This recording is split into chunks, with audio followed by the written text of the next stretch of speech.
Welcome to March Mystery Madness.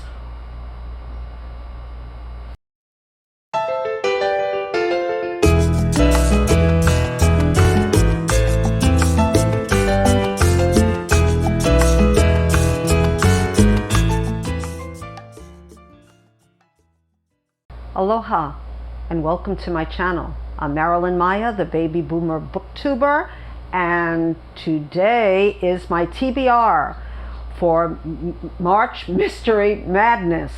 And before I start, I want to tell you what mystery has meant to me, or mystery books. I suffer from agoraphobia. It's much better than it was, but in my youth, there were spaces of time that I stayed in the house. And while I stayed in the house, I read. And mysteries were the genre that got me out of my agony and my torturous mind at the time. Not to be overly dramatic, but it's true. And I still suffer from anxiety, and it's hard for me to go out. But those days where I was practically locked in my home, because when you have agoraphobia, no one's gonna go and knock on your door and say, "Are you okay in there? Can you come out?" Usually that's not what happens. You suffer by yourself. But while I was suffering, I was figuring out things and healing and doing other things. I figured out that I love mysteries. And mysteries are still part of my life. And still, after joining BookTube, I realized that I had stopped reading mysteries. I don't read Earl Stanley Gardner, Perry Mason mysteries anymore. I used to collect them. I used to collect quite a few authors, and I don't anymore, really. But I still have a lot of books to talk about. And I'm very excited. This is my first March Mystery Madness that I'm participating in, and I wanted to share with you some of the prompts. So it's single number, person, place, weather, color, time, and space, and with a bonus. I had a hard time finding a few of them, but I'll tell you about some of them. I don't have here, and they'll be in the cards. So for single, I picked Nemesis by Agatha Christie.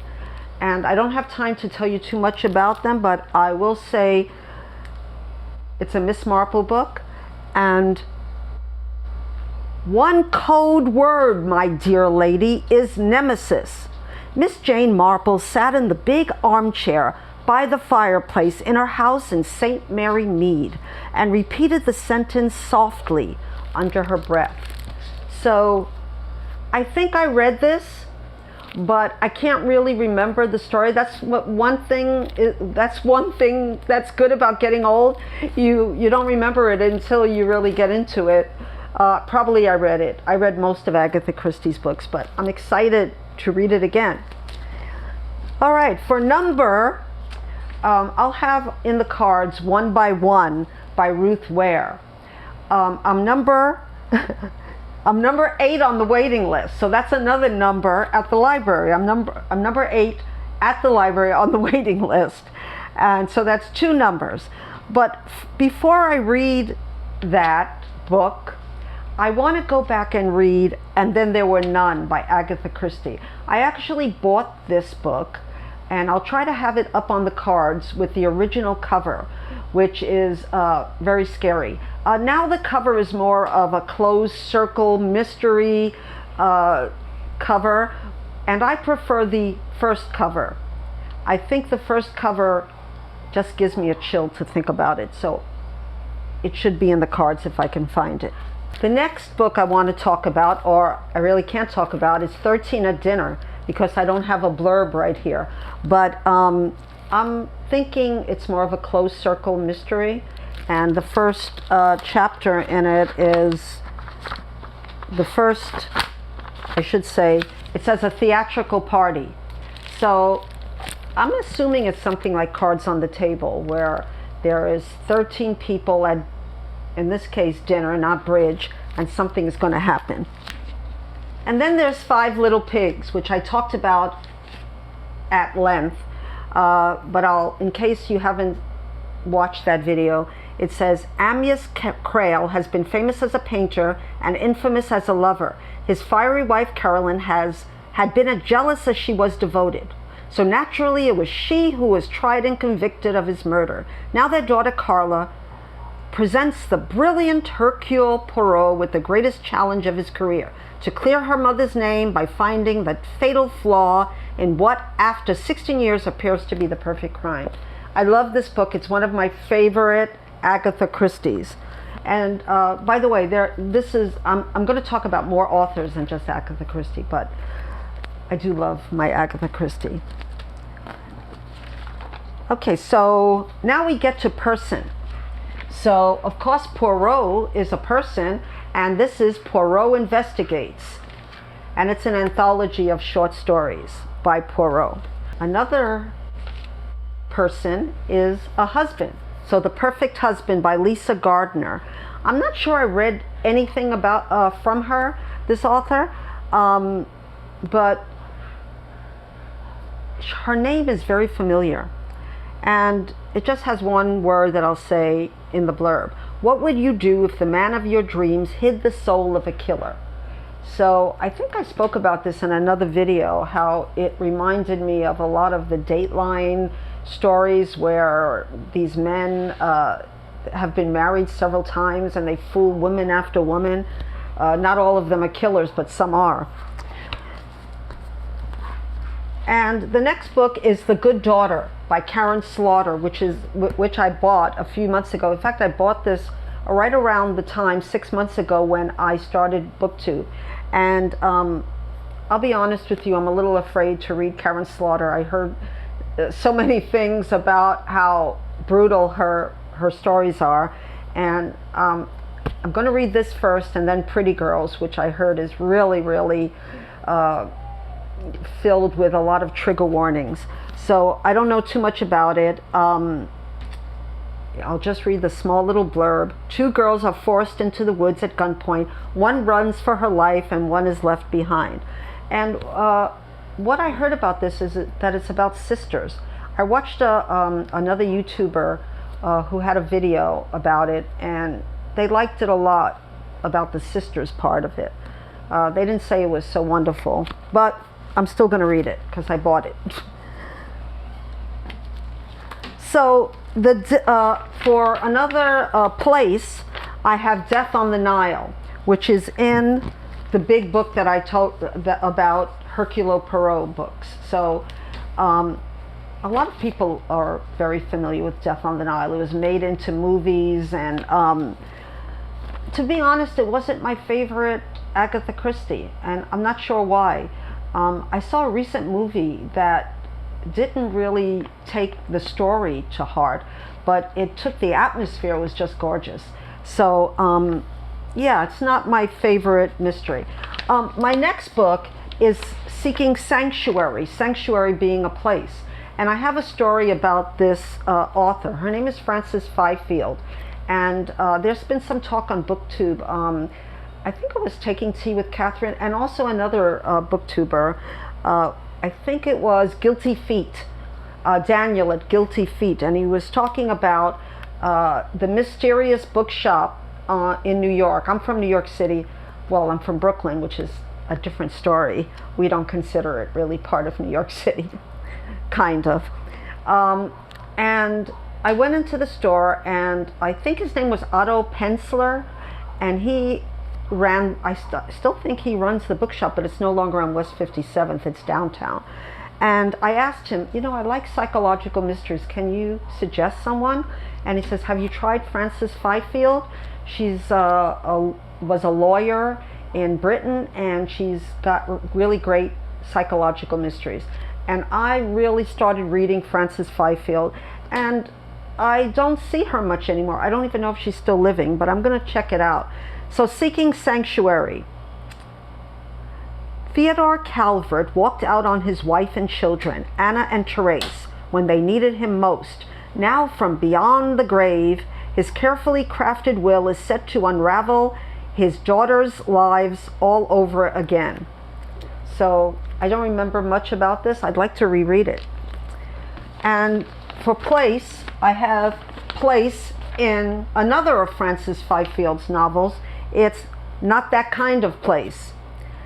The quiet English village of Branston seemed an ideal place for Crown Prosecutor Helen West and Detective Chief Inspector Geoffrey Bailey, or Jeffrey, to nurture their new relationship. It was certainly an unlikely spot for a crime of passion, but what else could account for the naked, hastily buried body of a woman found overnight in the woods?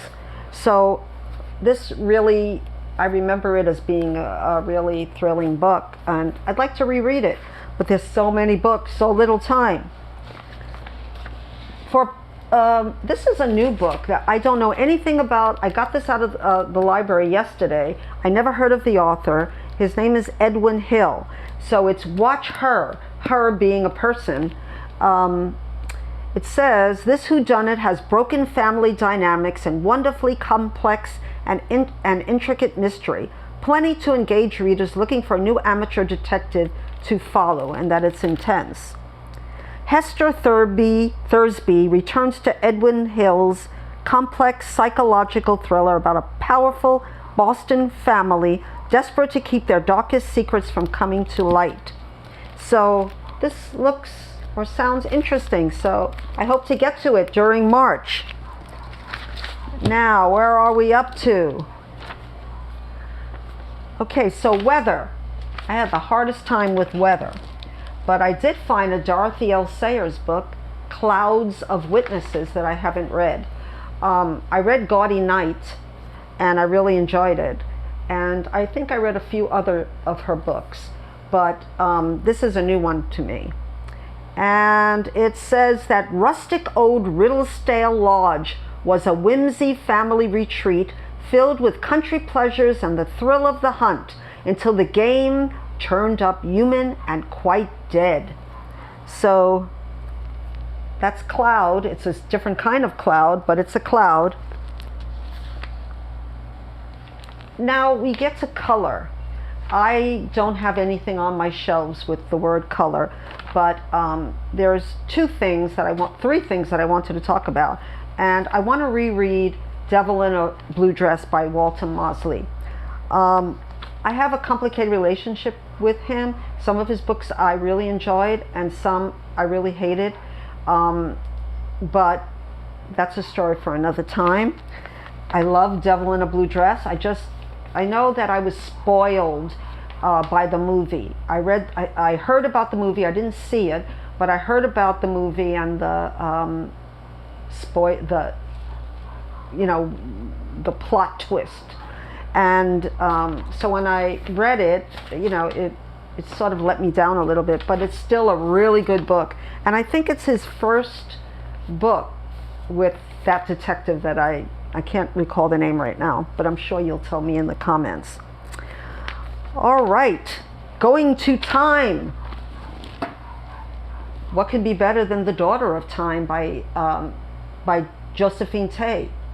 And basically it's Inspector Alan Grant of Scotland Yard. He was recuperating from a broken leg, and he was fascinated with a contemporary portrait of Richard III. And he wants to do something. He really hates being in the hospital. So he goes about trying to solve the murder of the princes in the Tower. And what kind of man Richard Plantagenet really was, and who killed the little princes in the Tower. And to be honest, I read most of it, but I sort of was saving the end for a good time. And what better time is now, in March. Now, I had a hard time with space.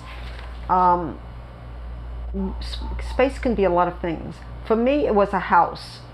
That was one thing it was. And I picked Crooked House because I've been wanting to read that. It'll be in the cards, and it's an Agatha Christie book. So if you've read it, tell me if you've liked it. And I know I read it a long, long time ago. There's also another book that, it's Anne Cleves is the mystery writer. And she's the best-selling series of crime novels featuring Detective Jimmy Perez about Shetland. It's more than 100, archipelago of more than 100 islands, a remote place of United Kingdom. And it's 1,500 miles of shore, meaning that wherever one stands, there is a view of the sea. So I thought that was a good space. How big a space can it be? It could have been a book about Hawaii, but I really, there aren't many murder mysteries that I found that I really liked set in Hawaii. But if you have other recommendations about space, please let me know. Okay, so I have other books that I'm going to talk about in other March Mystery Madness books, but I didn't want to go too long. I talked about brevity in my last video, so I'm going really fast. So we have a bonus, and for me, there's two bonuses. One is Tana French, The Searcher, and I'm not going to get this book for about after March is over, because I'm really far down on the list for that book, and that book had mixed reviews, but I love Tana French's writing, so I'm really excited about reading it. Sorry, I mispronounced archipelago. I have a funny story. I have a lot of stories, but I have a funny story about people who can't pronounce words and why people make fun of them. And it's not a good reason. It's because they never heard anyone say the word. They only read it in books. And that, I used to say albeit for albeit, because I read and I never heard anybody in my circle of people say albeit. So I would say albeit until I think my daughter told me it's albeit. So don't make fun of people who mispronounce words, because it means that they're readers. That's what it usually means. And to end, I have a cozy, and this one is Death by Dumpling by Vivian Chen, and it's in large print, which I really do appreciate as well. And I really laughed at the first line. Welcome to the holy noodle house where the Chinese food is to die for. Now that is really cute. And this is, I know that this is going to be a group read for some of the booktubers. And I'm going to have that below. And I want to join. There's going to be a Discord group reading this together. And I'm in. So please get in touch with me in the comments and tell me if you're also reading this, because I'm starting this tonight. Well, that wasn't easy, but we got through it. And I have many, many more mystery books to share with you. So if you're new, please subscribe and hit the notification bell. I'm almost at 500 subscribers, and I just passed my 6 months on BookTube, and I've met so many wonderful people, and I'm so happy to be part of this community. So until we meet again, which is going to be soon because I have more mysteries to go through, aloha oi.